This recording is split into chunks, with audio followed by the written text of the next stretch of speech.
how's your today been, Mckenzie? It's been good. We had a take one review at work, so we're just reviewing a bunch of animation and calling notes and stuff. And so I've run those sessions usually, and it's fun, but it's intense just because it's like takes so long to get through an episode. When you're trying to pin down every single scene, it takes like several days of just basically being in there for like 8 hours. So it's always... And you're trying to be responsible and catch everything. Yeah, and it's like, okay, if we don't catch it now, then like, oh, you know, we have to like make sure we're allocating resources, but also like you're all together in this little dark room that's soundproof, and you're like, oh, this is kind of like I could fall asleep in here, you know? Like it feels like a trap. Those edit bays, man. I feel that so much, and they like give you chairs that are pretty comfy too. Yeah. and the snacks too. And the snacks, yeah. It's like they're like making I'm saying it's like they want you to fall asleep. Exactly.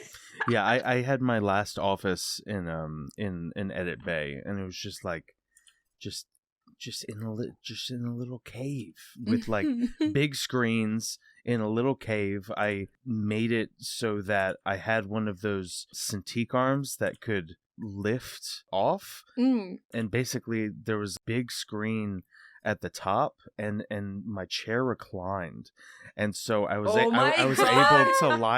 able to like lie down. I was able to lie down, like you're at the dentist. But it's also dark in there, so like, what, you think I'm not gonna like almost doze off the whole time I'm there? It's a dangerous game. I'm just picturing all these people that work in animation, just like in the dark, in these little caves, secluded. They're eating snacks. It's echoing in the cave, where it's like you walk in and like you see it, you look at us, and we're like Smeagol smashing a fish on a rock. Really, like... though, that's basically what it's like. It's, and then we'll emerge outside for lunch and be like, God, it's so bright. Like, what's going on in the outside world? We've been sealed away in this like hermetically sealed room.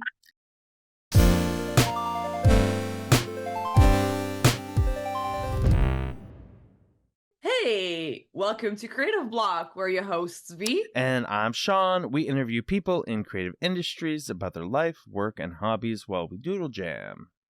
We asked people on our social medias if they had specific topics they wanted us to discuss, as well as some drawing prompts. Today, we have with us Mckenzie Atwood. Welcome to the show.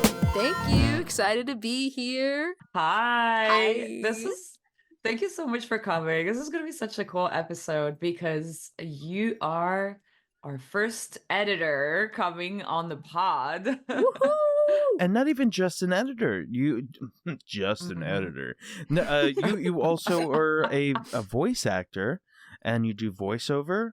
And I think that, first of all, like just on the surface of that, how did you end up getting into both of those things? Because most people are like, they do one thing. Those two are very different, and sometimes not opposing, but like those are different skill sets, you know? Yeah. No, I mean, they've actually overlapped a lot more than I kind of expected them to at first, just in the way of like mostly Scratch VO. Mm-hmm. But I guess I just had a really big interest in both of them, and I didn't want to stop doing either of them, so I just kind of never did. And here I am. That would be funny if they made you stop doing one if you started doing the other. Like, oh, if we're going to hire you as an animatic editor, I just want to make sure you don't do voiceover, do you? Right. I kept waiting for somebody You're going to need to stop. Yeah, to somebody to be like, you can't keep getting away with it. You have to pick a side. And I'm like, no, I don't wanna. You wascally animation editor. Yes, exactly. What's so interesting too about what you've posted on the internet, like your edits, they're like super in depth, and I was like watching a bunch of them, and I was like, holy moly, like your skills are so diverse in order to get the edits that you end up making. Well, that's kind of like the work that a lot of people know you for. And I'm guessing, so can you tell us a little bit about how you kind of stumbled upon that craft. Yeah. Well, we're going all the way back. It's because me and my friends made a web show after we watched iCarly, and we were like, we need to get in on this. I think it was mostly my idea. I just really wanted to do it, and we had little video cameras, and I had Adobe Premiere Elements, which is like Adobe Premiere Junior, basically. This is like while we were still in elementary school, like 5th grade, I think. And so we started making skits and stuff. But I really started editing animation specifically when I got to college.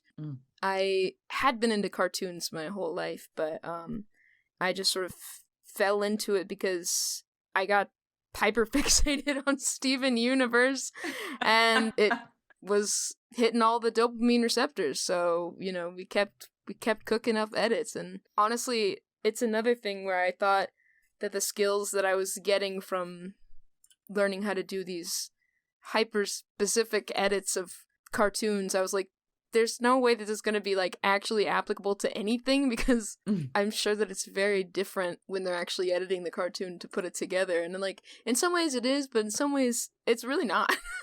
And a lot of those skills have helped me do the stuff I do now. So yeah, because you'll sometimes grab a frame and redraw a lot from the frame. Would you say that you do that sometimes, like currently, professionally in edit? Not redrawing, just because we have artists for that now, so they're gonna be a lot better at it than I am. But the lip syncing stuff, the masking stuff, just like frame by frame editing, like all of that stuff is stuff I use every day now, and nobody knows my secrets that I mean, now everyone's gonna know. But it makes me wonder, like, how many people, like, back in the day, I used to find out about a lot of cartoons and music from animated music videos that people would edit, AMVs. Yes. And it would be like Linkin Park set to like Dragon Ball Z, yes.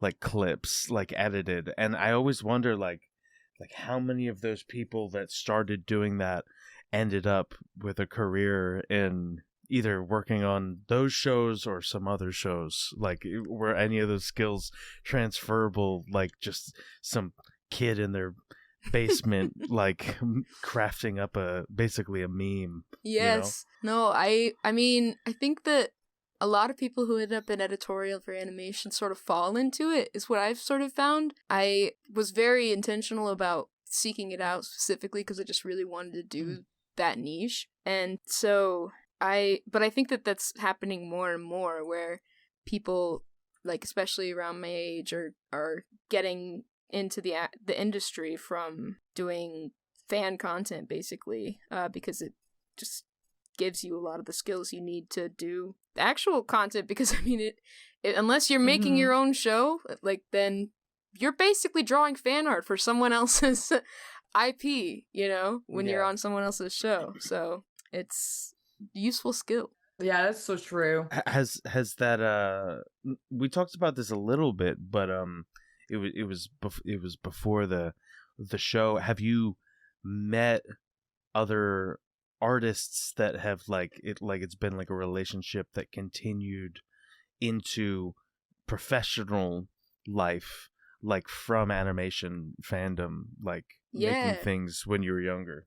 Yeah, so we were talking about my friend Mike, who you guys had on earlier episode. We met through Steven Universe fandom, and now we're both working in animation, and I have several friends like that who we knew each other from these fan communities, and now we've all slowly made our way into different areas of animation.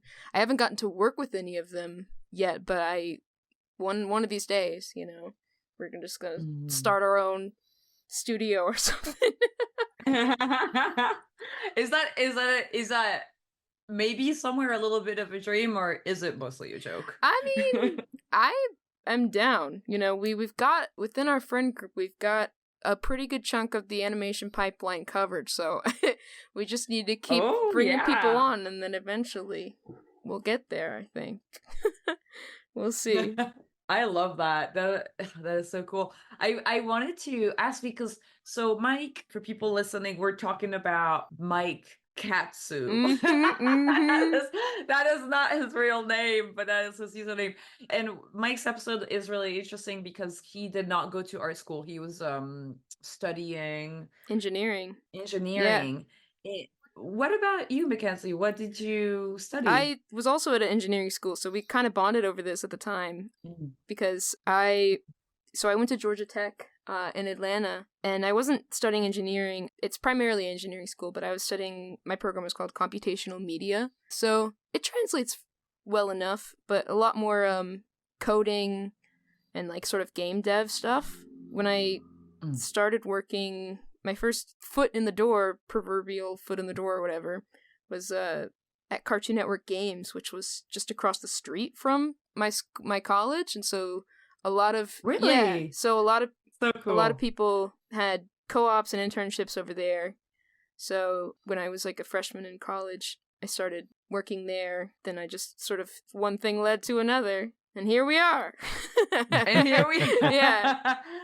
It's cool, yeah, because you did do game development. When I go on your website, I see that you've done a couple of games. Is it something that, I mean, obviously you're probably happy you're doing edit, but is it something that you're thinking about sometimes of like going back to? Yeah, I mean, I absolutely loved it, but man, game development is so hard. It's so complex. I'd have to brush up on a lot of math.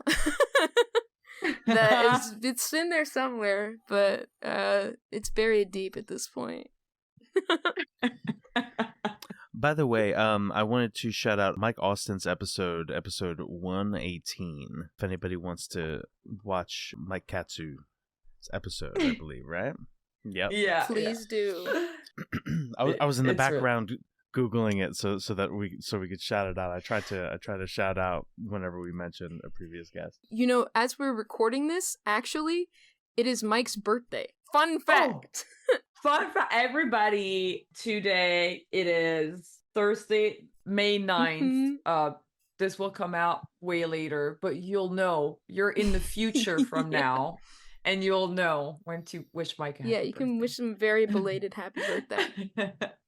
Do you so you started, you went to Cartoon Network Games, and how did you kind of like keep moving towards like your current career? Were you just at the time, did you think like, okay, it's going to be games and that's it, or were you kind of like on the side just hoping, like building a portfolio? What were you consciously reaching for the goal to work into animation? What was your headspace like? Right. Well, I mean, honestly, I was just having a good time, if I'm being honest. I was just pursuing the opportunities that sort of came in front of me, and I knew that I had a great interest in working in animation, but I had no idea what that would actually look like, because I worked in the Cartoon Network office in Atlanta, which is, very separated, and so sort of me, knowing people who worked at the actual animation studio tangentially, but it's just very different. And so I just kept diving into opportunities as they presented themselves. I sort of so I was making all my YouTube videos at the same time, and then I started doing the social media department of Cartoon Network heard that I was in the building, and like also did a bunch of social media stuff related to Cartoon Network, and so they were like, let's make something happen. So I started doing some freelance editing for them, and then I ended up coming out to LA to host the Steven Universe podcast. Oh, yeah. In 2017. And at that time, I got to sort of, at the same time, do an internship on the show. So I got to get a glance of sort of what it actually is like working in animation. And then after that summer, I was like, yeah, I'm pretty much sold on this. This is pretty much what I want to do. So now we're just going to figure out how to get there. That is so awesome. That is so cool. Tell us a little bit about your podcasting experience. It was fun. I had never hosted a podcast before. It was the first time for everything, but it was an amazing experience. I mean, so many artists who I admired so much, and I mean, I still admire. And the voice actors and everybody, all really just as passionate about the show as I felt about it. And so getting to talk about it and ask them about their jobs, I was like, let's go, because I wanted to know about the pipeline. And so I wanted to ask everyone about everything. Wait, so was this the officially sanctioned? Was this like the officially sanctioned one, or were you like rogue doing like a a fan podcast? Was this like they were like, you do this and we'll give you access to the artists and stuff? Yes, we were doing this in the cool. Cartoon Network studio building. Yeah, so it was the official. So how first of all, how did you get into that role, to go from like, hey, I'm a fan, to like, I'm getting to interview these people and like really talk to these people? This is the question I ask myself every day. No, I mean, a lot of it happened so hard. Literally, like basically, you fanned harder than any fan and surpassed all the other ones. I collaborated with some of the voice cast on my YouTube channel, made stuff with them, and so I think that my name kind of eventually came up when they were talking about this. They were like, well, we know this person who is, in this fan community and already works for us, and so, we have like all these people who can sort of vouch for them and say, yeah, Mckenzie really likes Steven Universe. And so I think it sort of came as a result of that, basically, word of mouth. It's one of the only shows that I've ever heard about where it seemed like there was like a true fan to show not pipeline. That's the weird way to say it. But there were people that worked on Steven Universe who were like the biggest fan of the show, doing a whole bunch of fan art, and their art got noticed, and they were like, well, you draw these characters just as well as we do, like, do you want to come work on the show with us? And I've never heard of as many instances of like the fandom being interwoven into actually like being, involved with the production a little bit. Yeah. No, it was a surreal thing, but I definitely, talking to so many of the people who worked on the show, it was not a completely unique experience. I mean, my experience was weird because I ended up doing the podcast and because I made memes about the show, but, the broad strokes of it were not completely unheard of in that way. So it was cool. That was sort of like the pipe dream for so long, when I was just sitting in my dorm room editing these videos and being like, whoa, what if I could work on Steven Universe? Well, that would be crazy. But I was like, not actually serious about it, And I mean, I say work loosely in that I did the podcast and I interned on the show, and so mostly just learning. But yeah, it was crazy that actually came to pass. It felt cosmic in a way.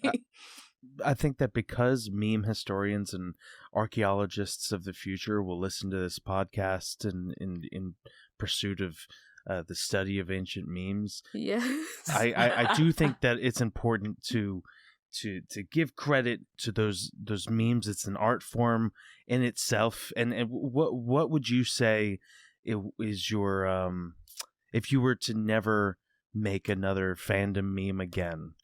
Or a fandom edit again, what would you say was your best work? The one that you're most proud of, your claim to fame? Well, the most popular one was Pearl's secret rap career, which became sort of a in-joke inside of the fandom, and it was based off of a song that Dee Dee Magnol-Hall, the voice of Pearl, recorded, and people found it, and it just sounded like Pearl was that's funny. Okay. Was rapping, and so it was very funny just to hear for that character specifically. And so then I just made a bunch of videos of all the different characters in the show finding out about it, about Pearl's secret That's double very creative. life. Yeah, it was really fun, and that was where I collaborated a lot with the cast and stuff, and Dee Dee. So that's definitely my my biggest footprint, for sure. How did you reach out to the cast for something like this? I think it's so amazing that you had an idea and you pursued it without getting like worried about it or like scared or like you actually reached out to the crew. How can you tell us a little bit? Were you worried and scared also? I mean, yes. Like, maybe you were. Maybe you were very scared. I don't know. I was like, I had no idea what to expect, you know, but I basically met them through like conventions and social media and stuff. And then first time I met Dee Dee, I think, was at one of her shows. She does theater, so I went to one of her shows, and then I like tweeted at her or something that I was going to be there, and she had seen several of my videos and stuff at this point. So after the show, she came out to the stage door and we met, and then she like took me in and like showed me backstage and stuff. It was super cool, and we just ended up, becoming friends. And then I just happened with more and more the cast, so it just sort of happened kind of organically. That is so cool. Yeah, it was super awesome, and all of them are amazing. So shout out to my Steven Universe cast people. And if they're listening and they ever want to come on a podcast to talk about voice acting on Steven Universe, so true. We are down. So true. We have had the voice of Connie come on. Grace, yes. Yeah. Yes, I love Grace. Grace Rolick. She's super, super sweet. Yes. Her episode is so fun too. Yeah, dude, that's so cool. And so when you were doing the podcast, I'm just asking about the podcast because I want to know how a professional podcast is done compared to ours, which is just like us doing it in our bedroom. Did they give you like a sound studio? Was like Cartoon Network like scheduling things for you? Like, can you tell us a little bit like the backstage of like doing the pod? Behind the curtain? Yeah. I mean, for me at that point, I pretty much we had a producer, Stacy Para, who was amazing and like took care of all of the technical stuff and helped guide me because like I said, I'd never done anything like that before. But we recorded all the episodes and almost all of them in the Steven Universe like writer's room. So we would just basically come into the writer's room and set up a bunch of microphones at the table and just talk.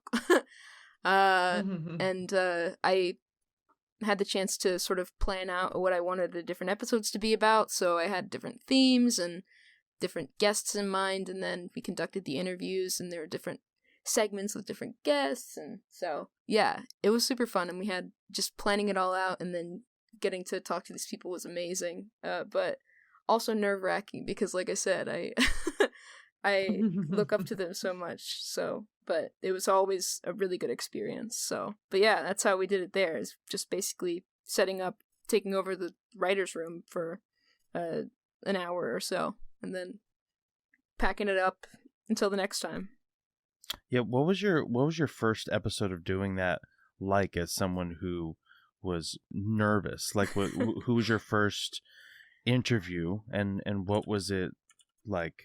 I can't remember. Do you feel like you fell on your face? Do you feel like you did it okay? Do you feel, I mean, I definitely learned a lot as I went, and I learned about just how to make the conversation interesting, but also, like, not making it feel stilted or, I don't know.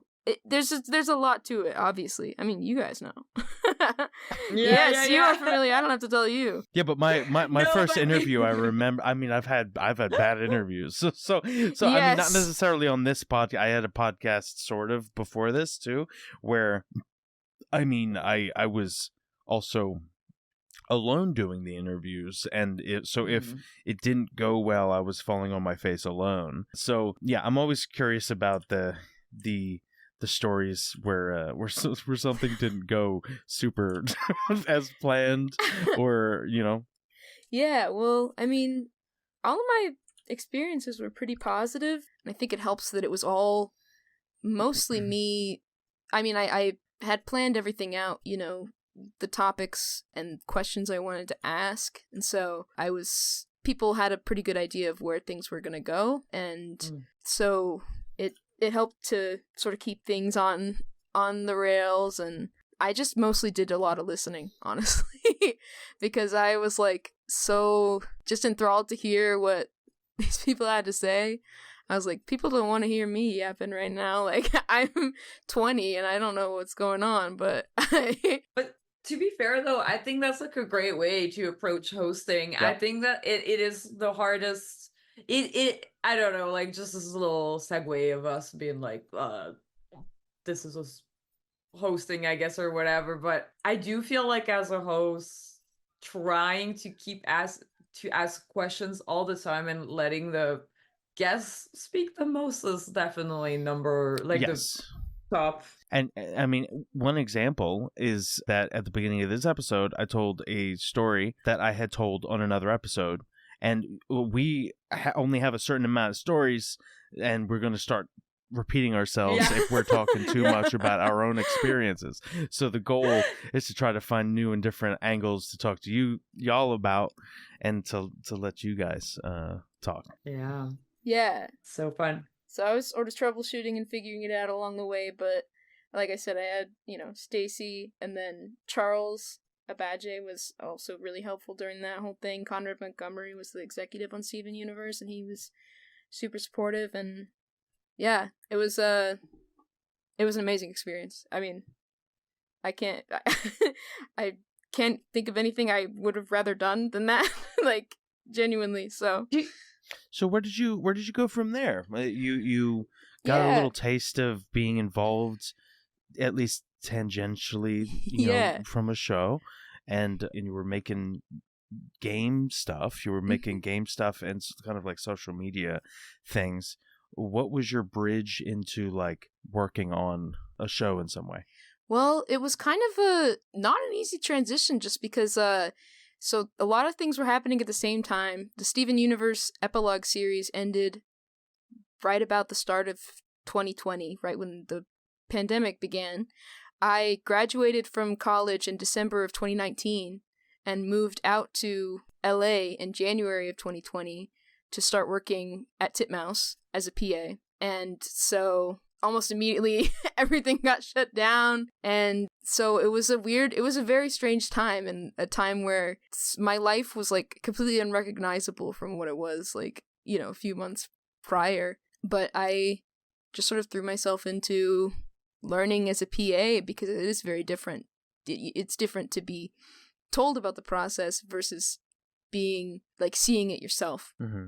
So I learned so much doing that, and then working as a coordinator, and then eventually, I made it really clear at every opportunity I was the very squeaky wheel about the fact that I wanted to do editorial. Nice. And so eventually the opportunity came up, and so that was when I started on Beavis and Butt-head. Oh, heck yeah! Yeah! And so I made my way through that, and it was amazing. I learned so much. Because so much of being an editor is not just like the knowing how to use editing software. It's knowing how to run an edit session and sort of understand notes from people in real time and try and implement them quickly. Knowing when you want to say, I'm going to try and implement that right now and get your feedback, or I'm going to put a note down and like come circle back to that later. A lot of it is soft skills. Yeah. And so, because a lot of the edit sessions and stuff are just the things that happen in real time. So navigating that is something that I learned by watching a lot of edit sessions, and then eventually filling in for editors when I could on Beavis and Butt-head, and sort of learning as I went. So, yeah. So you were able to shadow other editors, right? When you said... So I started out as assistant animatic editor, and so I learned a ton by watching the other animatic editors on my show. Sometimes they would, especially Phil Davis. Shout out to Phil, my guy. I learned so much from him, just showing me how sort of his thought process works with this sort of thing. But yeah, a lot of it was also just watching edit sessions, especially with Beavis and Butt-head people. So many of them have been in the industry for ages, like Mike Judge and stuff. So learning... That is so cool. Were you like in sessions with Mike Judge? Yeah, a lot. Whoa. Wow, Yeah. That's that must cool. be That like is cool. really impressive. Like, It or was- like not impressive, but like what's the word? You know, like Intimidating. intimidating. Yes. It was. Yeah, yeah. I remember my first time I had to run an edit session with Mike, and I was like, and it was like one of the first edit sessions I ever ran, so I was like, Wow. okay, hope this goes well. But it went great. So Yeah, I was curious about like a lot of editors start off being assistant editors. I've heard just because there's so many like formatting and packaging and like there's like so many processes yes, to learn to work on an official show. It's not that I think that's probably where it differs a lot from doing like a fun edit on your own. There's a lot of like organizational stuff that goes into making something that is easy to like pass off to another editor if they go on to another show, and an editor getting a file from an inexperienced editor will like they'll be like, oh my god, this person just made the most complicated file to go through. And so like I'm sure that like was that like, what was that like, learning like all these other ways that it's done, like these more technical ways that you have to work to yeah. it was very different from making memes on my computer. Obviously, yeah, like you said, it's when you're working with people, you, especially as an assistant, you're trying to adapt to whatever the file management sort of style of the editor is, and sometimes you're working with multiple editors too, so they might have different preferences, you know. And so a lot of it is organization, because, you know, editorial is sort of where, in a lot of ways, just sort of the actual show sort of comes together, all the sort of the parts sort of slot in together. And so you're working with a lot of different files and a lot of different elements, and then sort of mashing them together and trying to see, does this work? Like, is this working? So a lot of people don't think about how an editor will be there with the creator or with a group of people that are, and it's almost like a live performance, like It you is. were like, you have to, like, if you don't know hotkeys and you edit really slowly, then basically they are waiting on changes in real time for you to be making, to slide all these things into place. They're not giving you notes and saying like, okay, like, here, do these 27 notes, we'll be back soon. You know, like, sometimes that might happen, I'm sure, but most of the time, like, I feel like you're in an edit with them, you're making adjustments live, and sometimes you're with like the people on the show, like you're with the final say people, you know. Yes, absolutely. No, I mean, the fact that you, like, editors are working a lot with the creators and stuff is something that makes it pretty different and can be nerve-wracking. It's like, I mean, I had to get used to the feeling of people watching me use a computer, because it's like, before I did this, I was like, that's the worst feeling in the world, is when you're like trying to use a computer and then somebody's like looking over your shoulder and you're like, suddenly I've forgotten how to operate a mouse, you know? Like, like, why do I look like an idiot right now? But getting sort of past that hurdle is really important, because it's obviously a lot of what you do when you're editing in real time. So yeah, like you said, it is sort of, there's like this live performance aspect to it.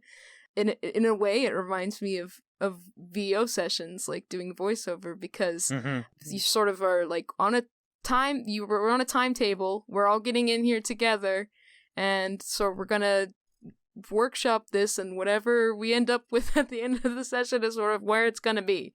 And so we're just all gonna throw everything we have out there and see what sticks. Yeah, suddenly try to do all of this script with this different accent slightly. Yeah. Like, and you're like, please, can we come back in 3 days? Yeah. And they're like, no, we have to get this done today. We have delivery in 1 day. Like, you need to do this. Yeah. It's so interesting that you talk about, like, yeah, being in the room and having somebody watching you, because I I didn't really do a lot of edit sessions because as a board artist, you don't really go and edit, but I've been in edit a little bit more recently, like when, working on a short or whatever. And sometimes I wondered, I was like, oh boy, I think I'm giving the notes too fast, or like the editor is still working on a thing and I'm already thinking about a thing that's way ahead, and I'm not. So what would you say are some, not rules, but like maybe like, or not etiquette, but maybe like what are some advice that you would give to a new creator coming into an edit room? Yeah. And what are your top 10 gripes about how Mike Judge gives notes in an edit? No. No, I there's definitely etiquette, and I had to learn for sure as I was going, and I still learn, all the time, because it's different with different people, and it's also different just sort of as you build trust and rapport with someone. If you are just starting out with someone like a director and you're working with them, they it might be kind of out of left field if you just start offering feedback or something, but if you've worked with someone for a long time and they trust your judgment, then it can totally be acceptable and sometimes really helpful for you to try and come up with solutions and be like, what if you did it this way? And sometimes that stuff's not even in your lane as an editor. It's like, but we're looking for solutions. So yeah, it's right. It's something that I think that every editor is still working on every day, figuring out that balance. But yeah, just knowing sort of when to say, let's circle back to this later, or like, we're not getting anywhere on this, or knowing, like I said earlier, about like when to say, I can address this note right now and then I can show it to you and we can see if you like it, and or this is going to take a few minutes, so I don't want you all just to be sitting here staring at me while I do something you may or may not even end up liking, so it's a lot of it is vibes based, I would say. Vibes based and experience based and rapport based, because like the more that you sort of demonstrate to someone like, I understand your sort of thought process, like, and we're sort of on the same page here, the more trust that builds.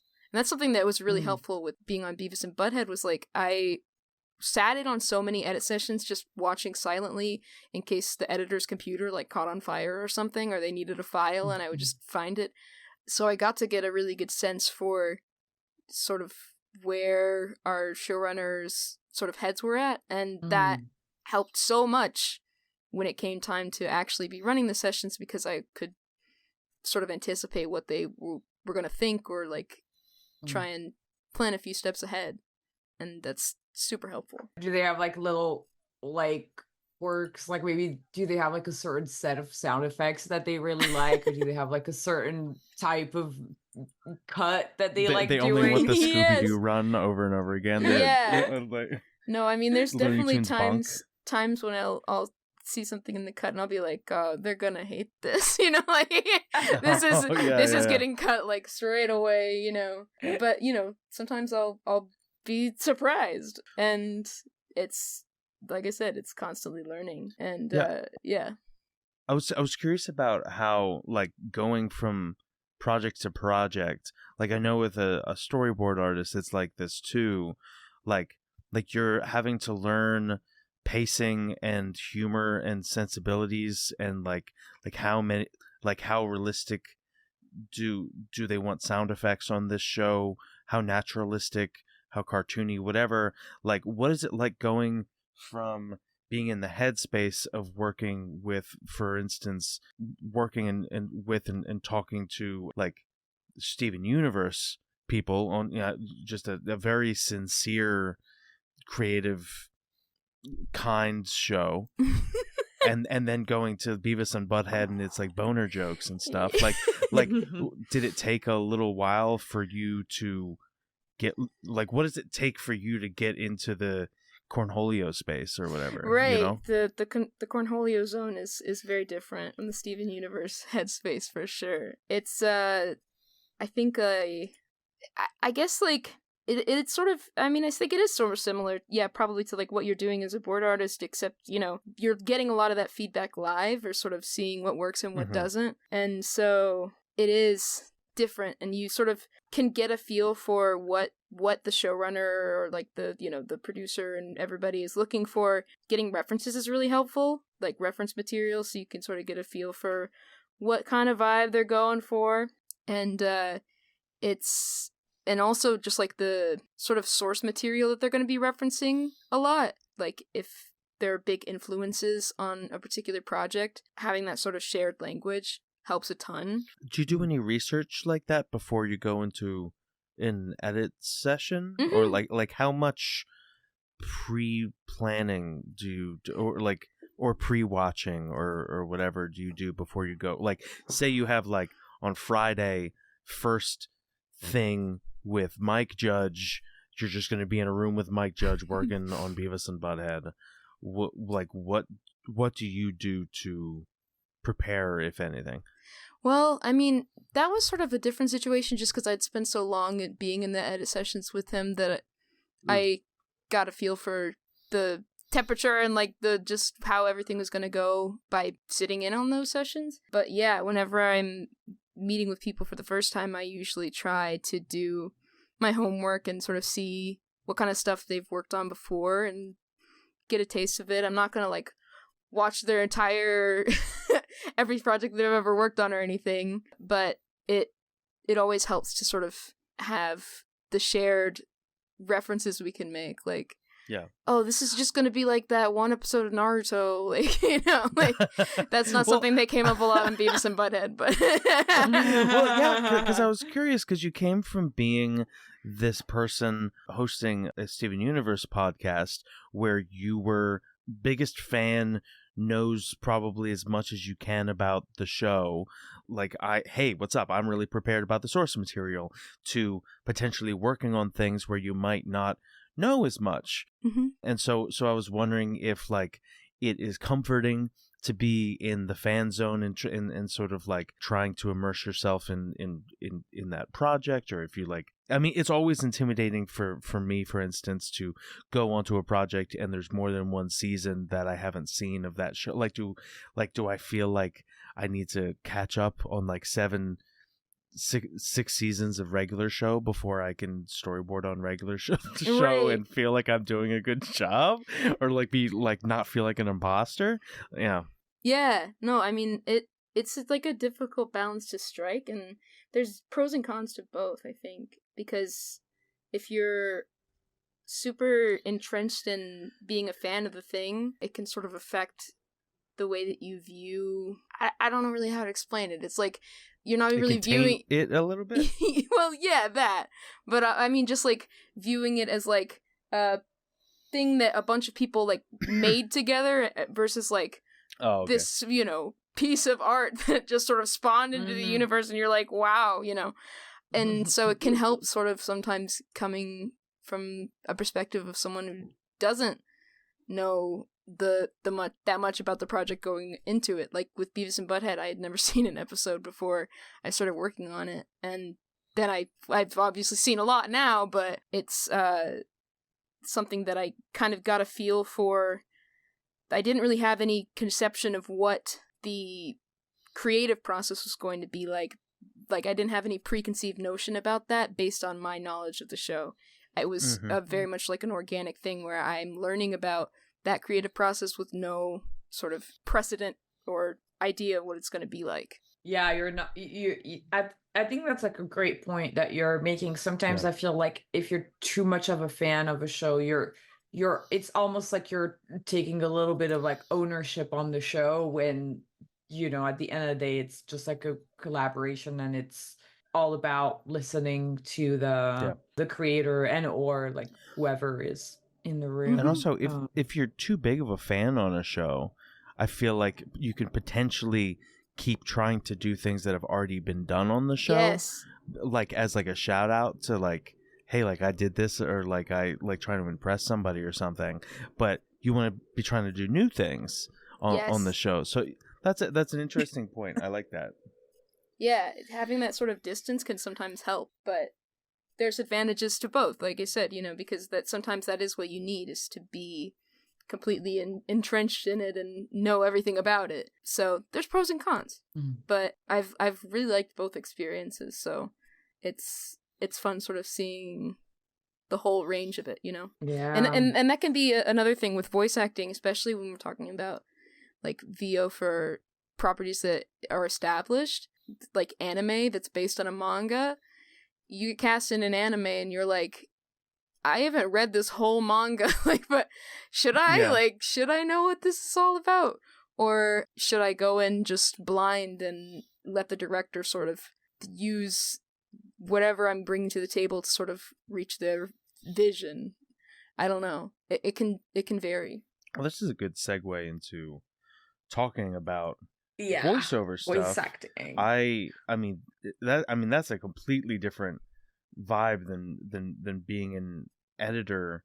Mm-hmm. How did you get into voice work? Well, this is also sort of started when I guess if we want to go all the way back, I always did, theater and choir and stuff, so I was always singing and talking too much, and I grew up in Nashville, so I did when I was like in middle and high school, I did like some like background vocals on random stuff. So that was sort of my first experiences in a studio environment. And then when I went to college, I was sort of like, I know that outside of LA or New York, Atlanta is a pretty significant hub for like TV and acting and stuff. So now's as good a time as any to sort of dip my feet into this. And so I just started taking classes, and there's a lot of resources online now, especially like communities and stuff, to sort of figure out what my interest was. And I was like, oh, this is really interesting to me. I really, really enjoy this, and it combines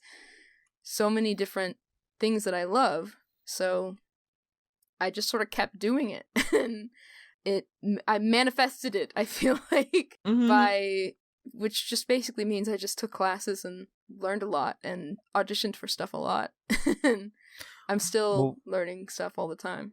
What was your experience going from being a person who's learning and auditioning and aspiring to landing your first thing? Like whether it's like talking about that audition or how that the story of how you landed that thing where you were like, oh, this is my first thing. Like whether it's a show, I don't know whether it's a show, the first thing that you were like psyched about, Yeah, my first like project like that really was this game called Wavetail, just like an indie game, and it's a phenomenal game. You should check it out. Highly recommend. And at this point, that's not really even true. I had done other projects and stuff, but this is the first one that like was really public facing, I guess, and felt like a thing that people could see. And so up until then, I'd done a lot of like fan projects and stuff, and a lot of stuff just for fun. But I just saw this audition off Twitter, and I sent them my demo reel, and I was like, I would love to audition for this. And then they sent me the concept art and description for their main character, Sigrid. And I was like, this is the coolest thing I've ever heard of. So I really want to put my best foot forward here. And I got it. Yeah. Yeah. That is so cool. My favorite game of all time is Legend of Zelda Wind Waker. And so it's got definitely some Wind Waker DNA in Wavetail. So I was just enthralled. And I recorded all of it from my closet. And it's over the course of like I don't even know, like a year or two. And it was surreal having it come out and be like, oh no, everyone's gonna hear it and be like, who is this? This, like, everyone's gonna realize that I don't actually know what I'm doing, that classic imposter syndrome thing. But it went off without a hitch, so and so it just sort of kept snowballing from there into different opportunities. What was your favorite? Can you remember your favorite line? For like, is there a line that you can remember? I don't want to put you on the spot. No. If you don't like being put on the spot, I won't ask this kind of question. No, but I no. do with the voice actors. I do like to. For sure. Well, I mean, Sigrid's voice is just basically my voice, honestly. But just this is gonna be such a meme because it's not even gonna be funny to anyone outside of my friend group, but like we constantly are like doing this bit where we're like acting like we're a shonen protagonist or something, and we're like, Grandpa always said that I need to be the very best, you know, and so just we're doing that kind of thing, and this was not even that. It was, but Sigrid did talk about, you know, Grandma always said that the lighthouse keeps us safe, and so it just sort of has become a bit, and so that's the first thing that jumped in my mind. That's so funny. When Grandpa was raising me on an island all alone, and I was fighting big monsters ever since I was a little kid in the wilds of our island, my grandpa always gave me my biggest advice to never give up. Never give up. Yeah. Never give up and eat a lot of meat. You know, believe it. Yeah. I love that, like, you've done like a bunch of shonen protagonists, right? For your demo. I mean, I don't know if they're shonen protagonists. We'll see if we get there, but a lot of young boy characters, I do get cast as them quite often, and so I'm like, it's pretty funny because it's not the only thing I'm auditioning for, but it is what I'm booking most of the time. So I'm like, what are people trying to say about the way that I sound? And I'm like, I think I get the message. I pretty much sound like a prepubescent boy. I get it. You have a young boyish boyish attitude. Yes, and I'm like, you know, I don't mind it. Let's keep it going. So what I think it's really cool with it. That, like, I don't know, for me it's just kind of like it's just so nostalgic almost. You know what I mean? It's like, because you're doing like the young boy anime voice, and that's like all I consumed as a kid. Same. So it's like, right? So you're I don't know, like the voice of the new generation. I don't know about all that, but it is fun to sort of like have a full circle moment and being like, yeah, this is a lot of wish fulfillment right now. What is it about anime that like it feels like we have to like yell and be like the most enthusiastic possible version of the character all the time? Like I always thought that was so funny that like everybody's like, oh my god, it's like the top biggest reaction to everything versus and do you, when you do roles like that, do you have to access something different in yourself than necessarily like a different type of role that's not, I don't know, more anime feeling? Yeah, well, it depends on the show, because there's definitely a lot of anime, especially these days, that are, you know, grounded and have more realistic styles. But there is a, you know, sort of a house style for anime, which is different from what you would approach when you're doing like video games versus commercials or whatever. And so a lot of the times it is calling for something super exaggerated, but it just depends on the project, you know. But yeah, when I do have to sort of reach down deep for that kind of enthusiasm, I a lot of it is the physicality is really important. Like, how do you keep it up for a full record? Man. It's very energetic. Do you get tired pretty quick? Yeah, I mean it can be tiring, but you can't let it show, you know? Like, you gotta keep it pushing. So yeah, like keeping the physicality of the characters, like getting physically, like pumping your fist and stuff, like it makes a huge difference in the way that it sounds versus if you're just standing there saying the words. So that can help a lot. And then also, like, there's this sort of I mean, whenever you're in a VO session, you're performing, so there's like a adrenaline, and you know, you're like, whew, you know, so that always helps. And sometimes I do feel like afterwards I'm like, I need to go lie down. Like, just the adrenaline and the nerves sort of wear off, and you're like, whew, okay. What would you say is your favorite role that you've gotten to do so far? That's really hard. It's picking your babies. I mean, if you want to say more than one, like what are some roles that you've really enjoyed and why?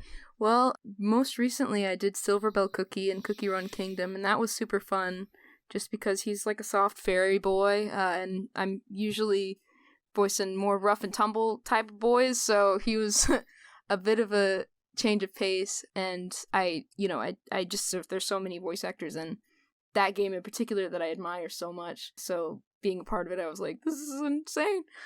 But I also really like doing Agent Ali, which is a Malaysian show that has it in English dub and also has a bunch of crazy cool people on it. And I also just submitted through like basically an open call, like where they did a demo poll, and I just submitted my demo and then got the audition pretty soon after that. And awesome. I voiced the main guy in that one, Ali. And so it was super fun to get to sort of, that's definitely the closest to a shonen protagonist I've gotten. And that is one where I when I booked it, I watched the entire show. I was like, I need to know the whole context of what's going on, you know. What's the difference in between a soft-spoken fairy boy voice versus a rough and tumble voice? How do you approach accessing that in you? Or is it like a little shy, soft-spoken thing? What's that voice like? Yeah, I mean, honestly, for me, I don't do character voices as much. Most of the time, mostly your voice. Yeah, kind of. It's mostly just like exaggerated versions of my own voice.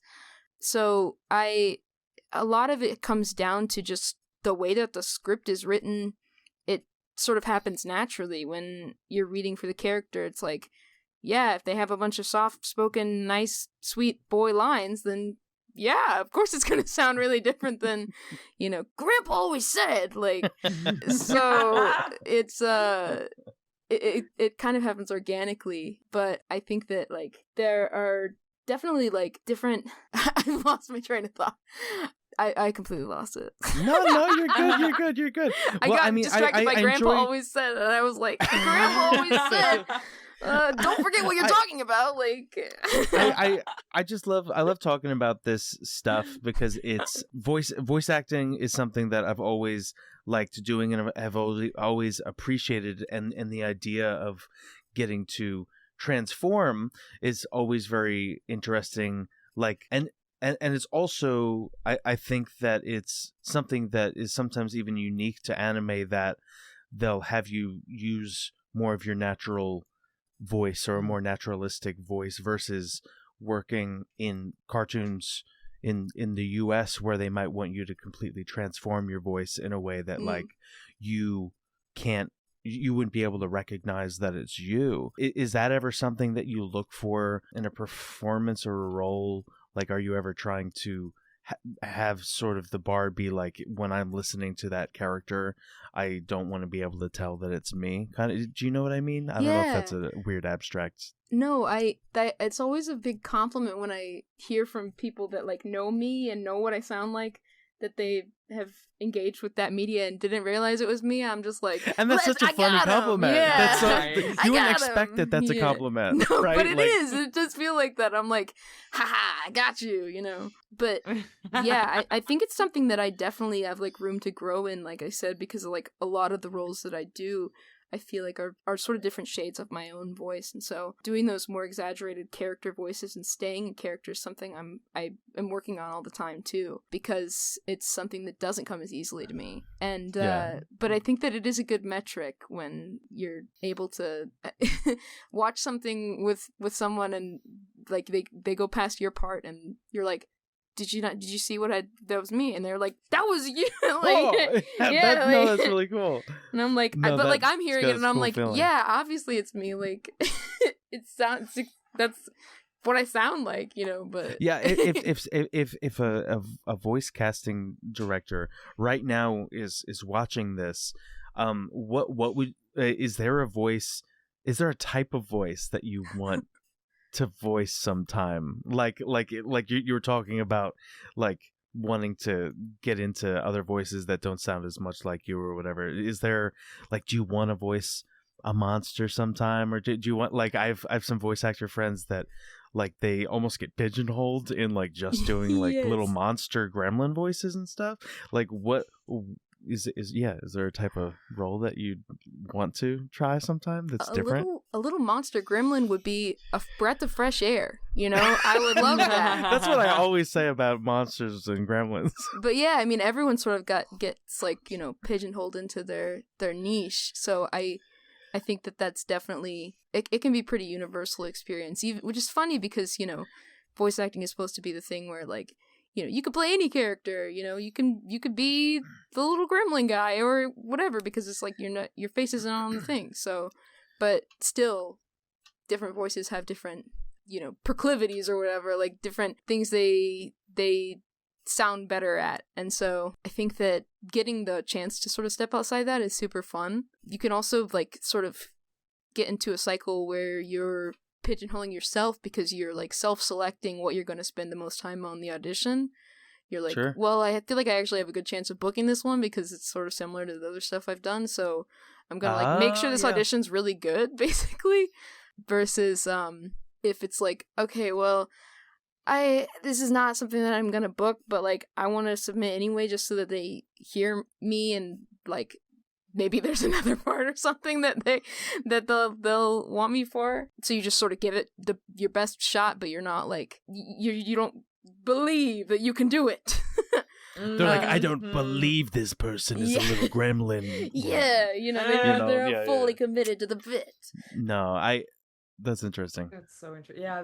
V, what's your best little kid voice? Oh my god, I actually I'm terrible at voice I acting. know. I knew that this is the worst question to ask It's you, the which is why. I feel like if I were really gonna try, I would be like, well, I could be like, oh my gosh, like a tiny little kid. Like, I mean, it doesn't have to be a tiny kid, but if that's the kind of voice you think that you would do. oh, hello, ma'am. I don't know. Oh, like a little shy guy, a little shy boy. I love it. Oh, where is the bathroom? See, I am great at this. You're killing it. I like literally in the edit, like for my short, they were like, "Hey V, can you do the scratch for your characters?" And I was like, "Please kill me now." I was like, "No," and so I had to like do a scratch for everybody, and it was hell. It was hell for me. I was like, I don't know. I mean, some characters I feel more confident if it's like a really stupid character that's just kind of like silly. I'm like, okay, I can do that. But if it's anything else that's like remotely just like normal, I'm like, oh my god. I love playing like really I love playing really sincere little good boys. Yes. Yeah, you're very good at it. It's one of my it's one of my like I love the kind of like character where they are so interested in being good, but they're also not very smart, so that they like make up rules about being a good boy, and sometimes that could get like chaotic to the point where they're like making up their own moral code and subjecting other people to it. Sounds very specific. It almost turns evil. It's a character archetype that I keep using. It's basically good boy who is like sometimes accidentally evil because he's so good. And I think that there's something funny about having like a really pure character that like kind of has a darkness. Like there's like there's like a little darkness to so I have a series of cartoons that I was making called Good Boy, and he would give PSAs on how different things that you have to do to be a good boy based on his understanding of what like for instance like how to stay away from adult content, but also he doesn't know what not safe for work content is. He's like guessing. So he's very passionate about the adult content. You have to do the voice now. You can't. No, do that's true. it. That's true. I'm thinking about what to say as him. When he's like a little mouse, there's like that bit that you have where he's like, oh, you can't make a noise and you're just a little mouse and you're you breathe. Like, that's so funny. He's like, yeah. You just... Hi, my name is Good Boy, and one of the most important things to me is to breathe so softly so that nobody notices you. Because I overheard my older brother Jackson. He was in his room and he was breathing like this, bubble, bubble, bubble, bubble, bubble, bubble, and he was smoking into bad boy pipe, and my parents kicked him out of the house. So I know that I'm supposed to breathe so soft that they can't even find where I am. And so it's like this little boy who is like he overheard his brother smoking weed, and so like you're not supposed to cough when you breathe. You have to be so quiet that your parents don't notice you. And because of that, they'll never find me. I'm such a good boy. I'm hiding. And they're like just this little boy hiding in the house, and his parents are worried about him. They can't find him. He's like, I'm such a good boy. They'll never find me. But I mean, I've always been a fan of like either good little boy voice or like sick orphan voice, like I've only got one lung left. Please, sir. Help! Help! You can have my last porridge. I was about to crumb. say porridge. You can have my last porridge crumb. I shan't be needing it. I'm on my way out. Yeah. I'm fading. That type of voice is very funny to me, and it's also one of those voices where it's so different from my regular voice that I like that kind of thing where someone will be like, wait, was that a voice changer or whatever? Yes, it's amazing. I loved it. But from one little boy voice to another, much respect. I like it. I feel like Mckenzie would be the older brother, and you would be like the tiny little brother. That would be Sean. a first for me. Yeah, but you're probably like the 12-year-old brother, and Sean's like the 6-year-old brother. Yeah. like we open on a scene where there's some yells through the island's jungle that you've been raised on.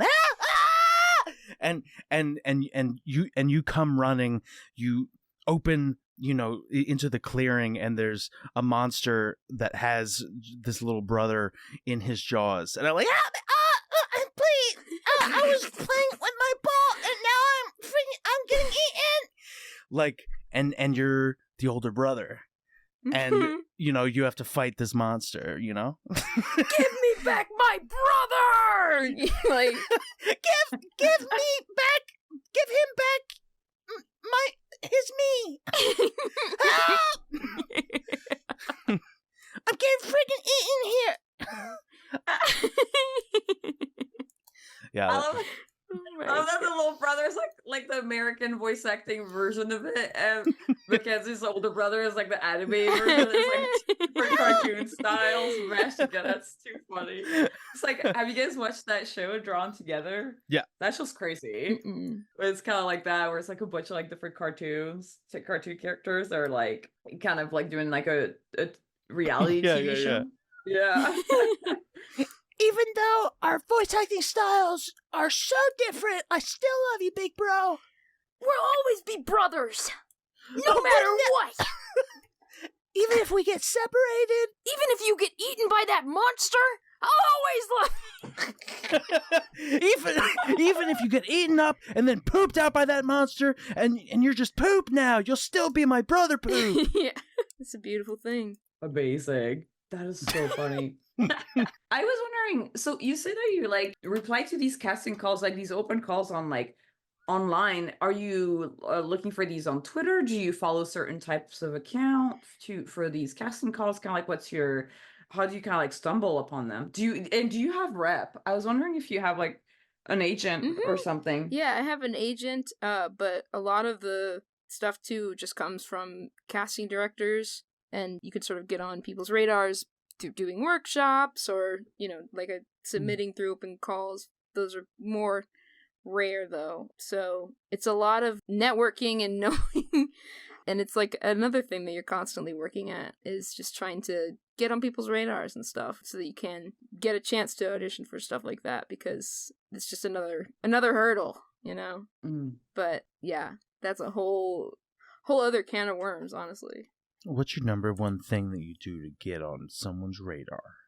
I mean, I think it a lot of it's doing workshops and getting to read in front of people. It that can be extremely valuable, because it also, even if you're not like ready yet to be doing what they're looking for, you at least know, and then you can work towards that. If I ever tell a Lyft driver who is an aspiring actor that I work in animation, they audition for me in the car while we're driving and I'm hostage. And is that one of your main ways of getting on the radar? Yes, no, it is. It definitely is. You want to corner people, at their places of work. Yeah, or their place, or their homes, even. The worst advice ever. If you're a dentist and you're working on a casting director's teeth, that's a perfect moment. Yes. Too. Yeah, you've got them in a vulnerable position. They can't leave. That's when they really want to hear you. Oh my god, that's what they're looking for. Actually, I was like, it should happen to you, Sean. Why people like audition? Honest, so many. I've had. That's hilarious. Most Lyft drivers, I don't tell them what I do because they will just start doing voices. They'll start doing like Arnold Schwarzenegger voices or like Bugs Bunny voices in the Lyft. That is crazy. Not only just me, but if my partner's in the car too, they'll just start auditioning for us, and then they'll like give me their card, or they'll make me type their number in my phone or pretend to. Multiple times. I would say probably. I mean, it's more than 5 times that it's happened. That's never happened to me, and I drive like I'm a passenger in Uber and Lyft all the time. Yeah, I don't. So maybe funny. it's just the type of that is so funny person I am. I don't know. I also never. Yeah, you're like giving that yes and energy, so they're like, oh yeah, yes and energy. This person looks like they'll fold under pressure. Time to audition for them while they're under duress. Yeah, that is so funny. I can't believe it. Yeah, no, it's wild. I've had people give me their numbers and stuff for like a bunch of random things, like they want to help me with my comics, like put them in shops or whatever, like do my website, I don't know, stuff like that. But never editions. We have like a lot of questions from our listeners, and I want to try to get to as many as we can. We kind of went over that a little bit, but our patron Puzzle Glum asks, what's your advice and tips to people new to voice acting? Anything you wish you had known when you started out? Right.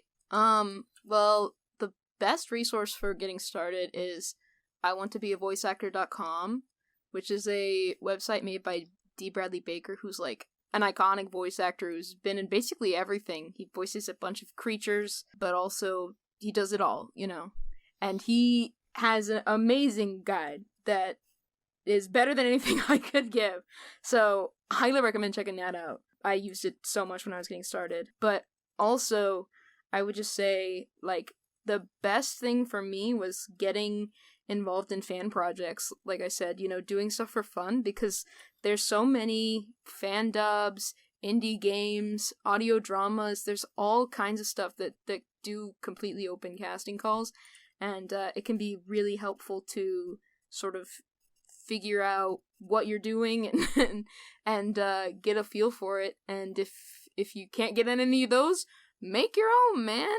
We always are looking for another anime abridged series, like so making stuff on your own, like dubbing stuff for fun, can be extremely valuable and teach you a lot about how something sounds in your head versus how it actually sounds when you play it back. So you're telling me that if I want to edit a new Dragon Ball Z version where Goku sounds like this, like, I can just do that?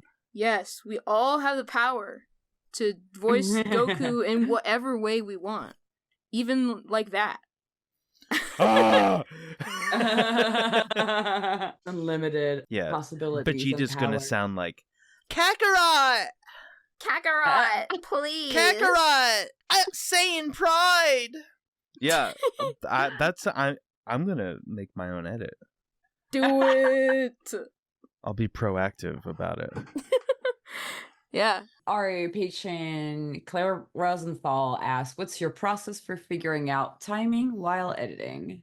That is a process of trial and error mostly, because a lot of the time when you're looking at like a timeline, you're looking at how things look visually, it can feel completely different when you're playing it back. And that's the part that actually matters, is how it feels when you're watching it back. So a lot of it is just making fine adjustments and then watching it, and getting feedback from other people can help a lot too, because your own barometer, might need adjusting too, depending on the project. That might help you spot like, oh, this is actually dragging a lot and I didn't even realize because I was sort of in the middle of it. I was looking at it too close. But yeah, a lot of it is basically just putting things together and getting a feel for how it feels when you play it back, because usually you can tell when when something is going too fast or too slow. Do you have a way of refreshing yourself, like almost like eating ginger with sushi, like a palate cleanser? Like, do you have a way to separate yourself from a project in a short period of time and come back to it and see it with fresh eyes? I sometimes try to do that. Like, imagine I'm like, okay, well, like, let's pretend I haven't been watching this episode of this show, every day for the past 3 months or whatever. Like, what would I think? Well, you're a voice actor. You can pretend that you're a little boy on an island whose grandpa told him to fully, do the method acting.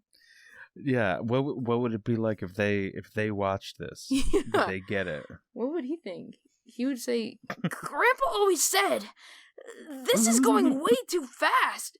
Like, I don't understand. Yeah. I don't know that many things. Yeah. But I do know. But I do believe know. in myself. Yeah. Now you guys are getting the bit. See, this is why it appeals. It's universal. More about editing, our patron Crass asked, did people recognize you for your Steven Universe edits when you first came into the industry as either an animator or production assistant? Also, how's the industry been going for you so far? Yeah, so no, nobody knew anything about my YouTube channel or anything, unless I mentioned it, which I usually did not do until I knew them very well, and I was like, I just don't want them to just be like, who is this YouTuber? Like, that we have here with us, I want them to be like, oh, this is my colleague, Just because, yeah, I don't want any kind of preconception or anything. But yeah, there's a big disconnect between, like, the kind of clout that you have online and, like, the kind of clout that means anything to anyone who actually works with you on a day-to-day basis, because they're not staying up at night searching all their colleagues and being like, what's their digital footprint? So maybe they're not. I am. yeah. Doing sleuthing. No. But yeah, it's very different. But I mean, I didn't really expect anything different, just because the same thing happened when I was doing the podcast or when I was at Cartoon Network, and I, just sort of win people over by working hard and showing up, and being good to work with. So, yeah. And what was the other question? Oh, how's the industry? I mean, it's a bit of a mess right now. I can't even lie to you. I'm having a good time. I'm on a show that I love with people I love. So I've been having a blast, but it at large, not a great landscape right now. But we'll come back. We'll come around. How's the voice acting landscape right now? I mean, it's better than Similar. it was. It especially when like the SAG strike was going on. It was a complicated time. So things have picked up, since then, and definitely auditioning for stuff a lot. But I'm the landscape of animation is the one that's more bleak at the moment. True. But like I said, only one way we can go from here, baby. Like, Yeah. More down. No. we will explore and pioneer new depths. down I hope down not, into man. the deep. No. We'll go up. Nature's up. healing. Yeah, no, things are picking up in animation. Honestly, I feel like things are starting to pick up Yes. right now. It was. I feel like things are starting to be on the up and up right now. It's just starting. Yeah. We're rounding that corner. I feel it. Just in time for the animation strike. I No, know, I'm right? joking. Oh my No, I'm gosh. joking. Oh, But it's man. true. But I'm joking. Yeah, it's true, but I'm joking. Hello, but hello, it's- hello. That's so funny. I cry. Our patron Jordy Boothie asks, any advice for indie animation creators who are directing voice talent? That's a really good That's question. an awesome question. I think that something that can be really helpful, I mean, this isn't feasible for everyone who's trying to direct, but being an actor also is really helpful when you're directing, and vice versa. Being a director can be really helpful. I mean, I'm not a director, but this is what I've heard. And having that perspective of like understanding what it's like to be behind the mic and get feedback and stuff is invaluable. But, just in terms of general tips about what good direction is like, I would say it's sort of trying to pull the performance out of the person without telling them exactly what it's supposed to be like. You don't want to be necessarily giving somebody line reads for every single line and telling them, I want you to say it exactly like this, and then they're just like, okay, well, then I'm just repeating what you're, I'm just repeating what you're saying, but my voice sounds different because I'm not you. No, it's helpful to get a sense for how to pull that performance out of people. It's hard to explain. I've worked with some directors who use the most insane metaphors to try and explain like what they're like how they want it to sound. They're like, okay, well, like, imagine like you're saying this line, but actually you are, running through Central Park and there's like a herd of elephants chasing you and you're trying to maintain a chill facade, but you're actually panicking because they're gaining on you, and you're like, that is so specific that it gives me like such a good visual image of what to do, that like I'm there, like. Is it ever like such a strange description that you're like, just tell me how you want, just do the impression of how you want me to read it. It can get to that point when it's when you're like 500 takes in and you're like, oh man, like I know you just want it to be read a certain way, and like I know you just need it to be that way. So just let me know, like we can do it. We can do it. Do you feel like, has that happened? Does that happen often that you have to do a line like like you said, like 500 times, like, or like what's the most amount of times that you feel like you've had to do a line read? I mean, honestly, I do it way more when I'm auditioning for stuff because I am like a perfectionist about it. I'm like, we're not on a timetable, I am gonna read it however many times it takes until I'm like, yeah, this is it. So I think that like that's usually when I'm getting up there in the numbers of takes, because I'm wasting nobody's time but my own. And so, but yeah, I mean, sometimes it is just like a thing, especially when it's like ADR, you're working with the very strict like timing and you're matching to picture, so it has to be read a certain way. There's a certain amount of flexibility, but at the end of the day, we really do need it to be read like this, Yeah. So it can be helpful to just be like, just give it to me straight, Doc, like you want me to go up on the last word? All right, I'll go up on the last word. We got it. It's just not always the most fun when when you're just getting that for every single line. Well, and if that's your starting point, if your starting point is doing exactly what, like, you want to be able to explore, but also like show them that you add something to the role that they probably didn't already imagine, right? Yeah, exactly. You're like, this is a collaboration, If we don't end up getting to where you want, and so you need to like spell it out specifically, then like for sure. But yeah, having the the trust and the rapport that it takes to really explore it and get there organically is always the most fun, and I think it ends up being a better performance usually. Yeah, that makes a lot of sense. That's like a great way to explore it too, like for in regards to that question that was like, yeah, what's the advice for directing voice acting?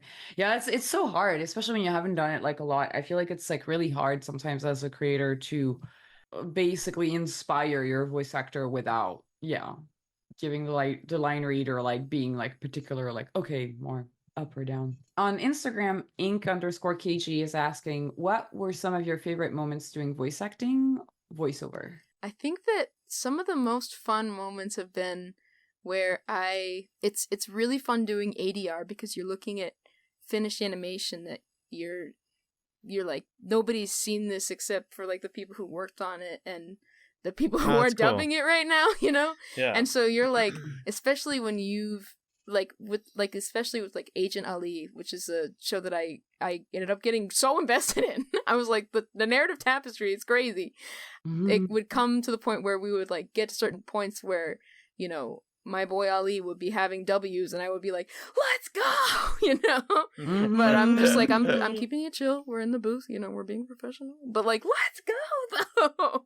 You know, like he's got, you know, his big power up move or something. And you're like, oh, like I can't like you're wait channeling real excitement. Yeah, like they're exactly. they're like, listen, this character knows how powerful he is. You don't have to sound so excited that he's doing the thing. Yes.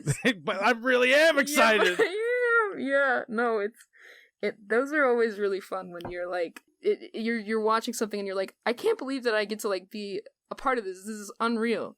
I had the same thing happen when I was doing Heavenly Delusion, was an anime where the animation is just so stunning that I was like watching it and I was like, oh my god, I have to just give it everything because the artists here have clearly gone so hard that I am inspired to just do everything in my power to do good by their work and bring what I can to it. So yeah, that's always really fun. And that's something that's pretty unique to ADR in my experience so far. That's so cool. Yeah.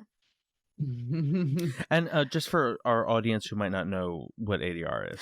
Oh, ADR is automated dialogue replacement, I think is what the acronym stands for. It's like basically when you're dubbing, it's just another word for dubbing. You're, instead of voicing something and then the cartoon character or whatever being animated around your performance, you have an existing visual and you have to match it with your delivery. When I first graduated, there was this ADR studio that in New York that reached out to me because they liked a cartoon I did online and they wanted to like sort of talk to me about like, hey, if this ever got turned into a thing, like we would ADR it, or we would want to be the studio that ADR it. So I went, and I was right out of school, and I went to the studio, and they at the time were ADRing all the new Pokemon episodes, and all of the people that worked there, they all did anime voices, and they would all go for different auditions. Like the one girl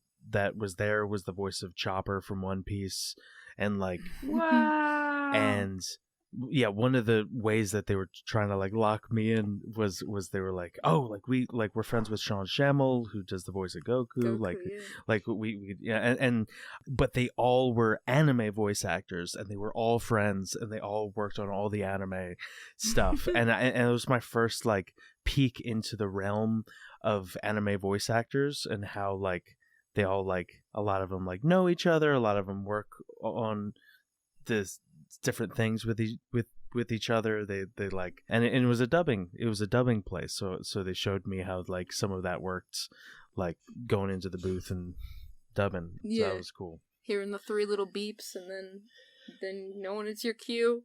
No, it's a very specific skill set, and like I've noticed the same thing where like a lot of people who work in anime are also, they're like voice acting, but they're also script adapting, they're also engineering, they're also doing directing and or even like marketing and stuff. So it's a lot of people who wear many hats. It's cool. Yeah, they're like the storyboard artist of voice acting. Yes. They wear all the hats. Yes, absolutely. On Instagram, Third Eye Schleob. Did hosting the Steven Universe podcast give you any insight, advice into the voice acting world? Oh, I mean, absolutely. In terms of just like the amount of hours spent behind a microphone, that is incredibly valuable for voice acting, getting used to the sound of your own voice, and like talking with all of these creative people and a lot of the voice actors.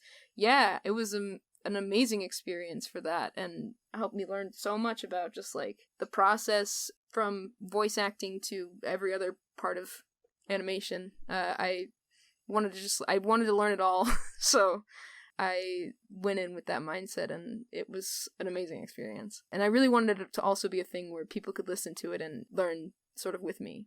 So I hope that it feels that way. Heck yeah, that's the best. This one's like a pretty broad one, but I think we've kind of talked about that. Like, so S_U_A11 asks, who was your favorite character to voice act? You could just say it. Yeah, I think I said Silverbell Cookie was really fun, but Agent Ali does have a special place in my heart just because of the amount of times that I went in. You know, because it's a lead, you just spend way more time with the character, and you're like, I'm invested now, you know? So, yeah, but there's things that I like about every character I play, you know? So, it's fun. Yeah. I also wanted to get to this question. So, we're not going to focus as much on the first part of this question, but more on the second part, because we've kind of had like a similar question prior. But on YouTube, at Mike Weiser asks, what's the best way to break into voiceover for anime and cartoons? And then they say, I feel like they just use the same people over and over again, which makes sense since they're professionals, but as a newbie VA, it's disheartening. So what would you say, kind of like, maybe like the kind of advice for that second part? Like, right. Well, I mean, the thing about them, people who work a lot, is they're working a lot for a reason, you know? Usually it's because they're very good.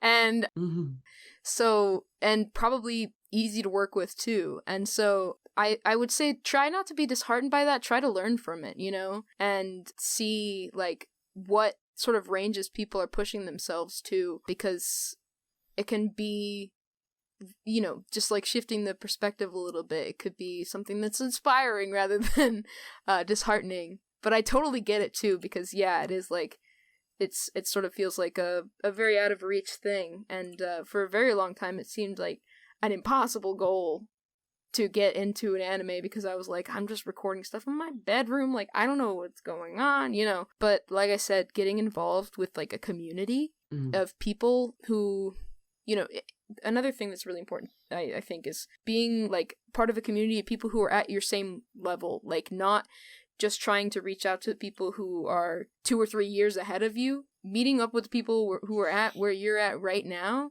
because you're all going to come up together, you know what I mean? Like, and you're going to learn from each other. So building that network is really important of people who are at a similar stage, because you can learn so much. Graduating animators always need voice actors, and they're so scared of working with voice actors. So if you so true. Yeah. If you can find that animator with promise who just graduated and is scared just like you are to like team up and like collaborate and make a thing together, that's awesome. Yeah.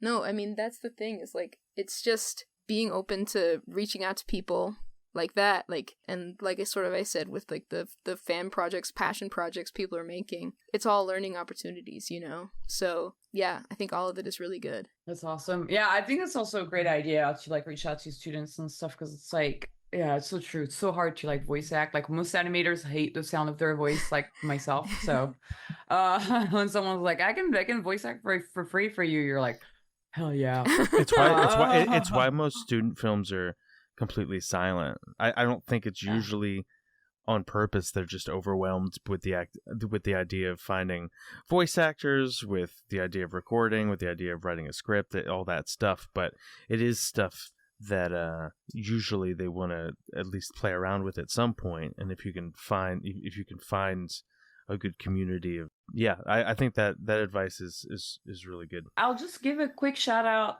to EricArts06 on Twitter. Thank you for your question. We've answered a question very similar to this before, but thanks for your question. And I think this last one is really a really good one to kind of end the listener questions from @EricBernardo_ on YouTube. They ask if you have any dream role. I mean, shonen protagonist is up there for sure, you know? We all want to be a Naruto. We all want to be a Deku, you know? Maybe we'll get there. I've always really wanted to voice a character on a show that I'm editing as well. Just because, I know when I'm editing on a show, I always just end up getting really invested into the show. You know, I want to, sort of just dive into the project, and I'm thinking about it all day, every day, so I'm gonna get attached. So the idea of being able to do that while also having a regular role on the series, it seems like it would be really exciting. So something like that would be amazing. That's amazing. I love it. How do you get, I mean, the name of our show, of our podcast, is something called Creative Block. Do you get creative block? And because you do a bunch of different things, I'm assuming creative block could show up in a different way for you. Mm-hmm. In what ways maybe do you get creative block, and how do you work through it? I think that it's something I face with voice acting more than I do with editing. And I think that it's because when I'm editing, I'm usually working on a concrete set of tasks, and I'm if I'm sort of bummed out about this one thing I have to do, then I'll just do something else and then come back to it, you know? But for voice acting, sometimes I'll have a bunch of auditions and I'll be like, man, I don't want to do this. I don't want to record these right now. And I'm and then I'll just be like, do I even want to do voice acting? I literally will think this. I'm do I even want to do this? Of if I'm just sitting here and I'm dreading going in there and recording. But every time, without fail, when I actually go into the booth and just start doing it, when I just start doing the thing, I am oh my god, I just remembered why I like this, you know? Yeah. Even when it's challenging, even when it's frustrating, even when I'm this isn't the part for me, or this is whatever, I'm just at the end of the day, I'm this is fun, you know? And all I have to do most of the time is just get past that barrier of stepping into the booth and starting. Because once I start, I'm oh yeah, there's a reason why I've been doing this for so many years and coming back to it all the time. But yeah, it also helps just to have other creative outlets. I enjoy drawing and making music and stuff like that. So if I'm ever feeling I don't want to see another premiere project for as long as I live, you know, then I'll just start making music or something and having what fun. kind of music do you like to make? I really like chiptune music. I like, Nice. video gamey type stuff. So, yeah. I love that. Yeah, it's fun. I was sorry, I blanked. I was gonna ask something about music, but I'm I don't know, my brain is on V slow doesn't mode tonight. want to know unfortunately. any more about music. No, I've I wanted heard to all I need to hear about this whole music business. I was gonna ask about chiptunes bands, but I'm oh, are we? Is it just good? And I was oh man, I actually don't know that many chiptunes bands besides Anamanaguchi, and they said they don't like being called a chiptune band, and I'm that is so funny. Yeah, I mean, there's not really many chiptune bands. A lot of them are It's solo artists, yeah, right? exactly. But I mean, I love a lot of different electronic music. Super excited about Porter Robinson's new stuff he's coming out with. I saw. Yeah, Yeah, I'm I saw he's touring soon, Yeah. right? Are you gonna go? I mean, to the I would show? love to. I went to see his show with Maddie on when they were touring together, and Oh my god, It was that album is so. I know. good. Are we It are we changed going my to life. the LA date? Are we let's going? do it. Let's go. Let's make it happen. Oh my god, for real. It's funny because I saw his last show where he's playing the piano. Mhm. Okay, this is gonna sound really bad, but I think he's not a very good pianist. I don't think. I think he's a great DJ, but I don't know if he's that good on the keys. And I feel so bad saying that because I think he really loves doing it. But I'm When he was live, I was like, We all have our strengths, you know? This sounds better when you can quantize it in the DAW. Yes, This sounds better when you can put it exactly on beat in the key roll. That is why I do chiptunes, because I'm hopeless when it comes to instruments for the most part. I mean, live performance is hard, and playing on beat is hard, and yeah. I mean, that's funny that he wants to do it though. Yeah. Yeah. That was really funny because he played like I think, you know, and it was live, and I guess it was kind of low stakes. It was like right after the pandemic and stuff, so it's just kind of like, that's kind of what I want to do. But the key is to put the lead part in the backing track so that you're just going like down, yeah. But I mean, you're doing something, you know, you're doing something and keep them busy, right? Yeah, that's what I have no idea, like, to what extent when I was watching him and Maddie play live, I was like, I have no idea how much of this is actually live or like what they're even doing up there, really. But this is the most hype moment of my entire life. Like, this is the best day ever. Like as usually, because like I saw the Maddie on Good Faith show. That was fucking amazing. That's so good. Yeah. I think about that show all the time.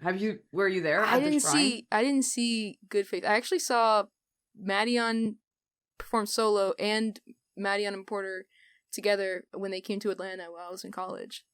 So wow, that's it was cool. It was like in this old like church that's been changed into a music venue. It was crazy. They got like the organ pipes up on the wall. It's a cool venue.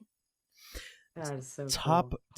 What are your if you were to recommend 2 artists that you've been? It's like that like that TikTok thing where they come up to you on the street like, what are you listening to? Before we get out of here, what are 2 things that you're listening to? Well, I've been listening to Porter's new songs. I'm very excited for his album to drop.